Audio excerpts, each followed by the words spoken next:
Hello viewers, welcome to your program. It is Economic Insights and I'm your host, Paul Kingsley.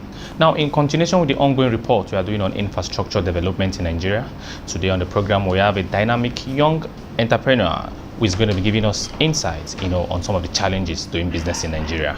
And also, he's going to be telling us what's the technology they have brought into the country, how it's going to be impacting on our infrastructure. I'm talking of no other person than the chairman of Karmod Nigerian Prefab Technology. Sit back, relax. I'll be back after this time out and listen to what he has to say. Thank you.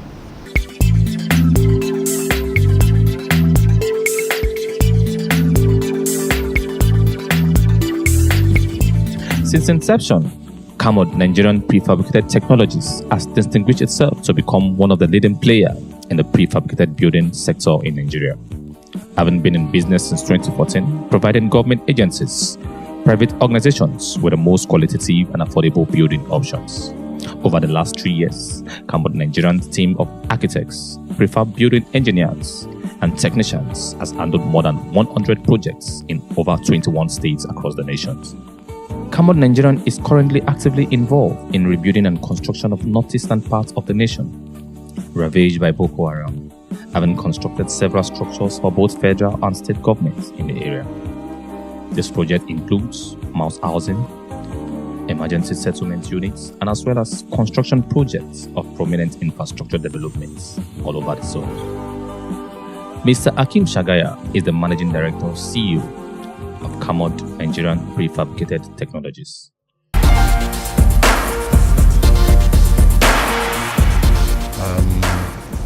Karmod Nigeria was originally called Urban Space. We started about 3 years ago. Our parent company is a Turkish company that has been in operation for about 30 years and over.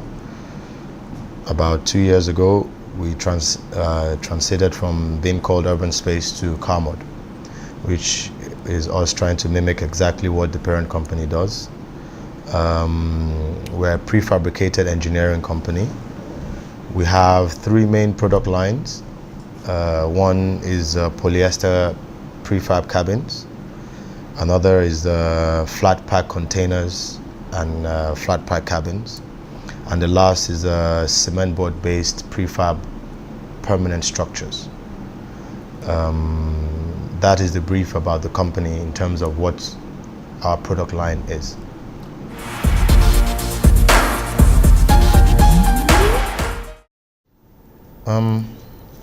Well, for me, I just always believe that there are more efficient ways to deliver shelter. And I use the word shelter, not houses per se, in Nigeria. I had done some research around innovation in housing and globally. Traveled a little bit to see what kind of companies. I actually started off with a Chinese partner before I settled with Turkish partners. I wanted to be the fastest developer in the country, essentially. I wanted to do something that, because building in Nigeria is so complicated, I wanted to do something that was simplified and the processes could be properly, managed and measured. So I suppose that's what sort of started the brainwave of whether this was possible or not. I did some research. I realized there wasn't anybody really doing that in Nigeria. And then I watched things on YouTube. You can check on YouTube. The Chinese company built a 57-story building in 1 week, And then in Nigeria, you can hardly get companies that will deliver 500 houses for you in 2 years. So I suppose it was around trying to be more efficient and simplifying the so-called complicated process of construction. So that's what sort of made me start the idea, and then I built the passion around that.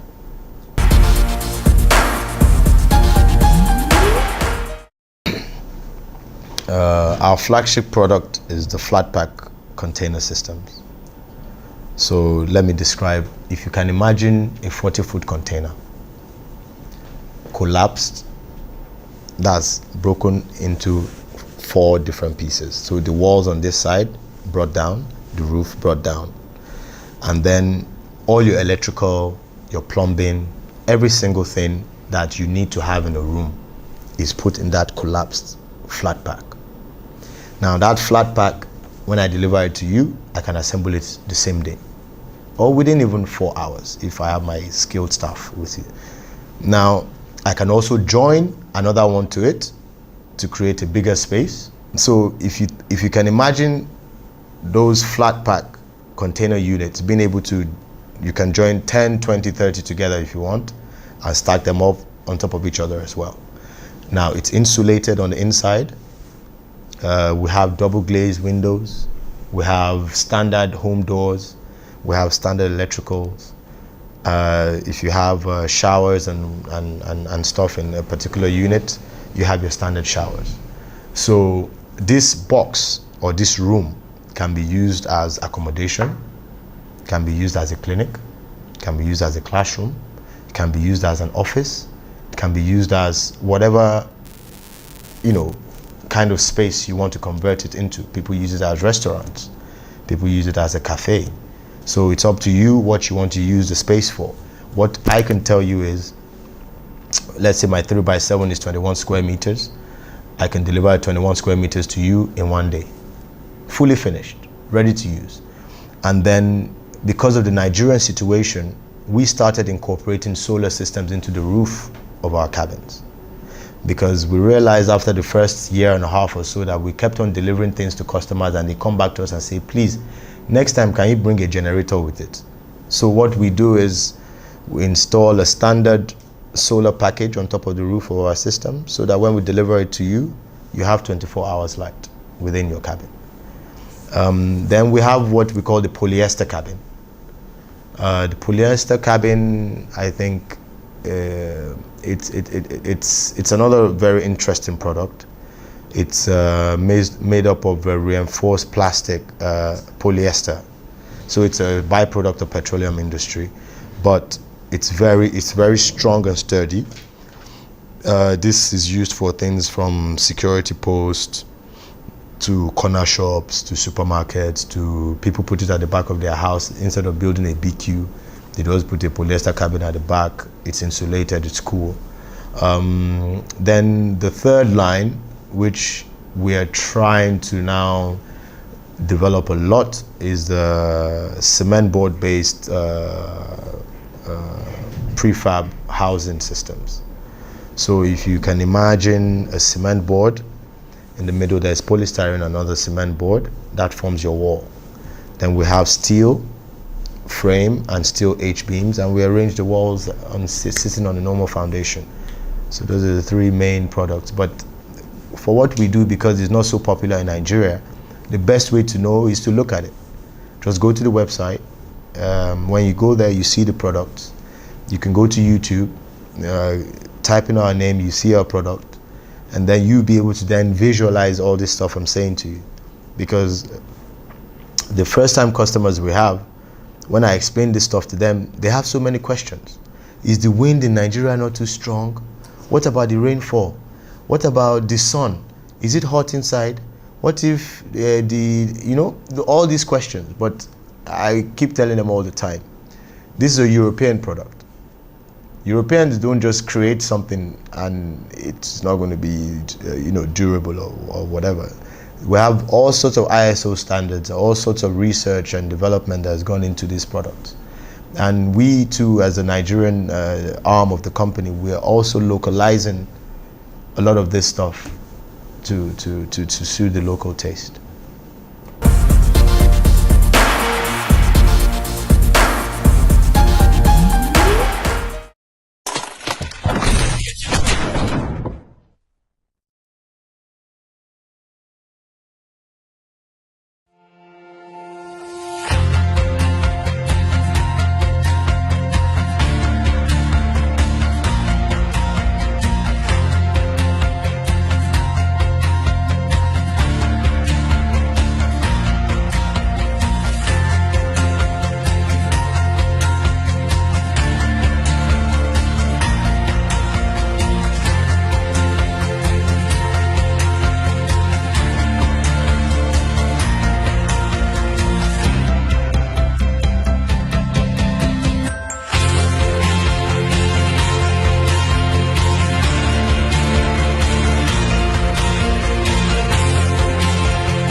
terms of durability, the standard flat pack cabin, the container we have, it should last you for 15 years, minimum.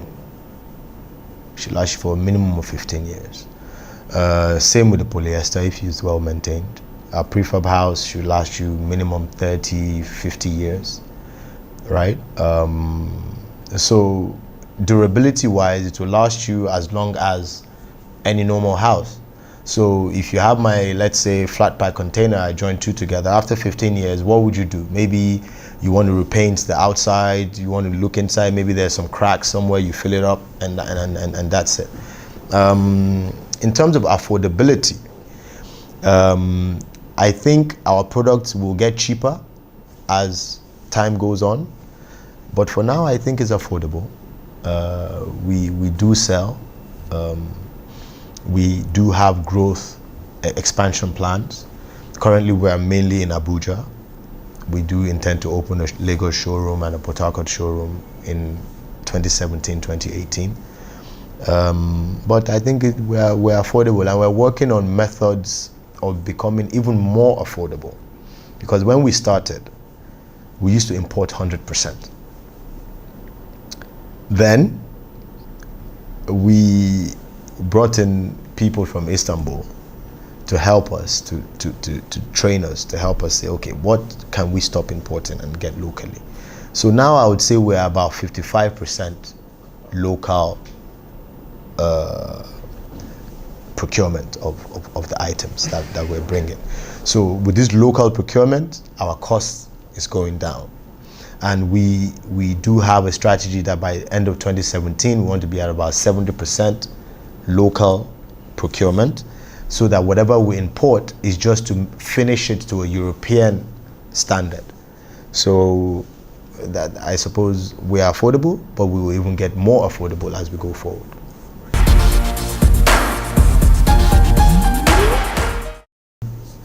Karmod has, I say, we thank God, we've done some very interesting projects in the last 3 years. We did, in partnership with Lagos State Government, the project that was called Lagos Solar.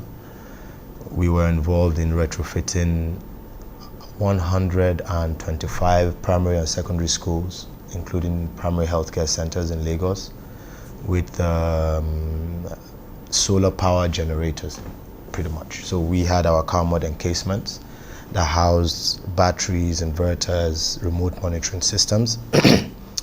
We also did a very interesting project with United Nations for the rebuilding of schools in the Northeast. I think today we are the largest company that has rebuilt schools that were damaged by Boko Haram in the Northeast. At the last count, I think in a space of 2.5, 3 months, we did about, I think, 105, 115 schools. And that was a very interesting project. We've done some very interesting things with the security agencies, but I don't think I should really go into much details about where those were, but those are also very interesting projects. Currently, we're working with International Organization on Migration. We're working with UNICEF. We've also worked with the then Presidential Initiative on the Northeast. We've worked with other private sector organizations. So in terms of the time span that we've existed and the kind of projects we've done, I think you'll be very surprised how wide we've worked. I'm talking immigration, police, Air Force, Navy, Army, civil defense, private security companies, construction companies. So, but those first two projects I mentioned, for me, is because they have impact on the children, schools and education.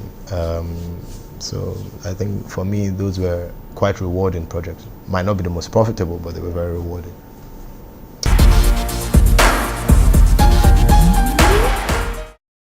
Wow. That's up to you guys. Like, if, let's say, for example, we can definitely do up to 3,000 houses a year. Easily.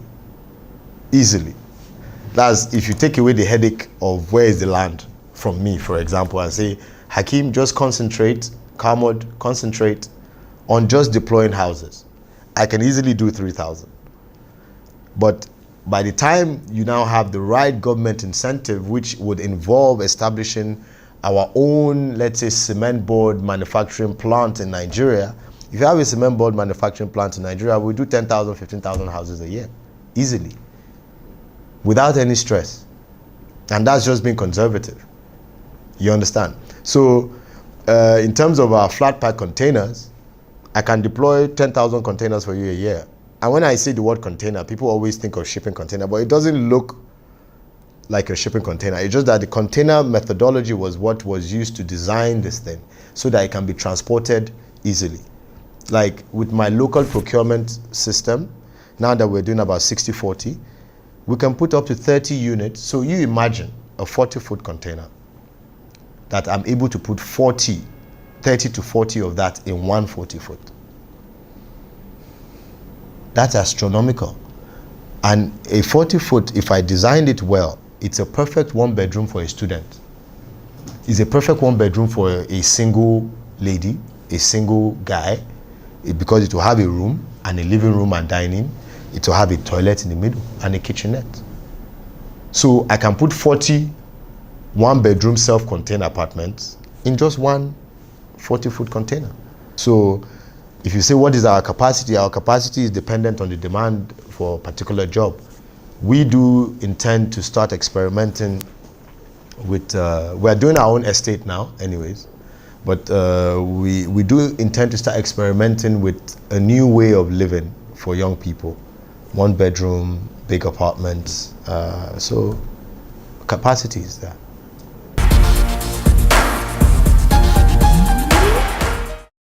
Customs, border, the ports are just very difficult to operate.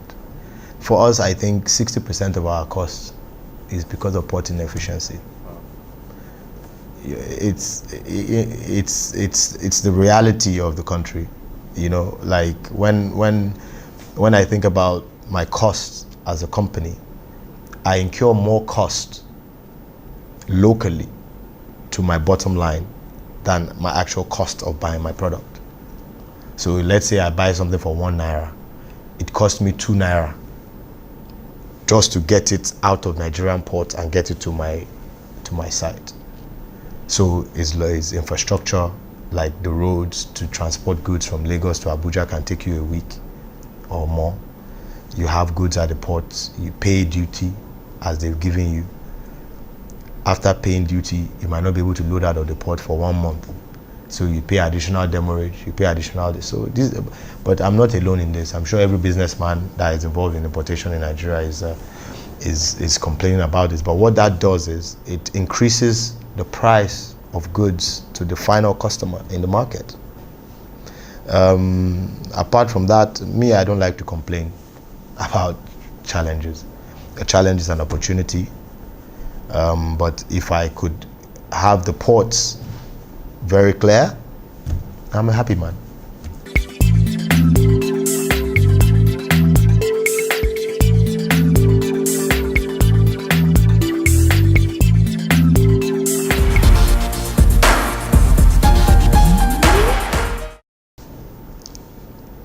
In terms of mass housing that people, or should I say affordable housing, the enabling environment is just not there. I think this current administration has done a lot in trying to create that enabling environment through mortgage refinancing company, restructuring of Federal Mortgage Bank, and many other things. But those are just the technical, theoretical aspect of things.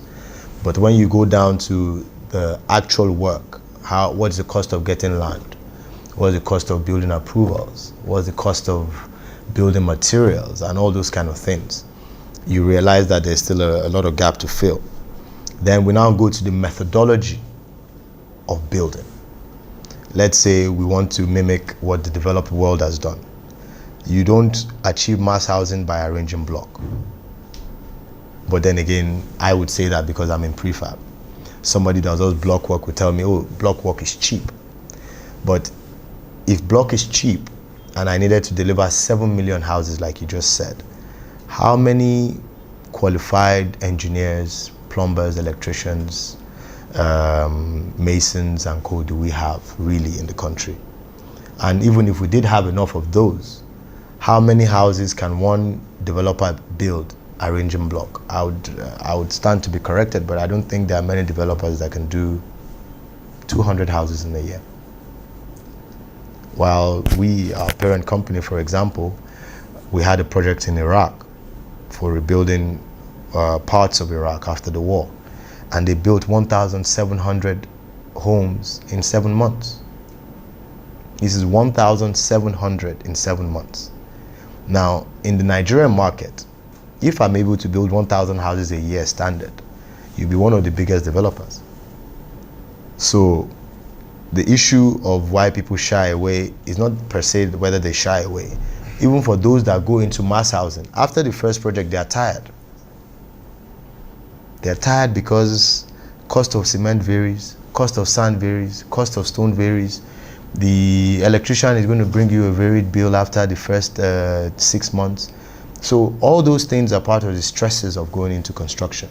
But for us, we mechanize the process of construction. If I have a machine, I know it can cut 100 houses for me. Then I focus on training labor to assemble. So I don't know if that answers your question, but what it does is, from our perspective, we feel that there are many methodologies that need to be used to deliver the 7 million homes. And currently in Nigeria, block work arrangement is the only popular methodology. I would say that is 95% of what people are doing. So if government is really serious about it, we need to start building factories that are producing houses as opposed to factories that are producing blocks.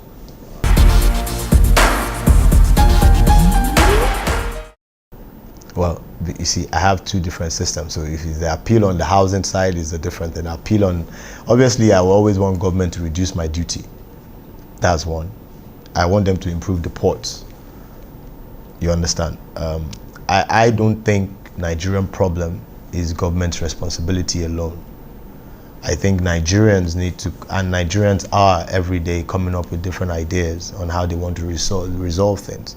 For me, the things I would need is stuff like, to make the process for developers, if you are a true developer, and government can establish a way to know this is a true developer, to promote innovation. Like a company like us, we've tried so much to engage government. But if government sees our kind of innovation, they should be able to say, you know what, here is 2,000 square meters of land, display it, build it, let us review it, let us then improve on what you've done to be able to localize it.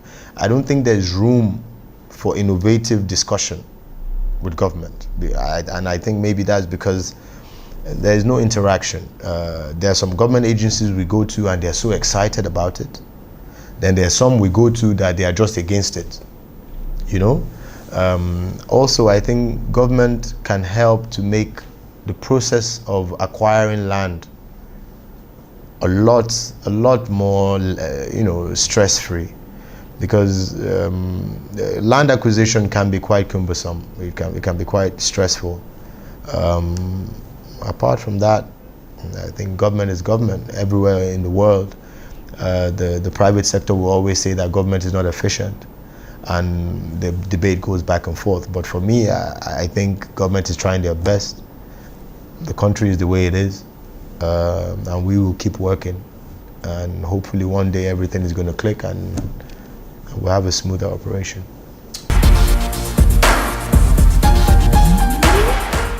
Always innovate. There's so many problems in Nigeria, and you are only as rich as the problem you are solving. So some will say, oh, Hakeem comes from a privileged background, so maybe that's why it's easy for him to do, but it's all nonsense. This company is my sweat from the beginning, my money, my investment, my everything. It has nothing to do with anybody's money. When I went to Karmod for the first time, I actually took a break from my honeymoon with my wife to just say, let's just stop by and see these guys. you know. So it wasn't like anybody gave me any money. We just made sure that we bought a ticket that had Istanbul on our route. So the opportunities are there. And when I say innovate, I mean be original. Because most young people that want to make money now want to follow trends. So music is hot now. Everybody wants to be an artist. Acting is hot now. Everybody wants to be an actor. Oh, Instagram promotion of fabric selling and tailoring and all these things are hot now. Everybody wants to follow that. But when you do that, what happens is you are only living another man's dream. Because somebody, before Wizkid was very popular, we had artists. But Wizkid is somebody that everybody knows now has crossed the barrier of Europe and America. Now all of a sudden everybody wants to be Wizkid. But you can never have his vision. So I always tell young people, innovate. I suppose I come from a house of boys. So all my brothers, most of them, they are, everybody's hustling. You have to hustle hard. There's nothing that substitutes hard work. You have to innovate, you have to work hard, you have to believe. And me, I would say do more than one thing to start, so that you spread your capacity. We're in the information age. To find out about companies and how things run is a lot easier now. So you need to spread your research horizon, and that will give you opportunity to be able to solve all different types of problems.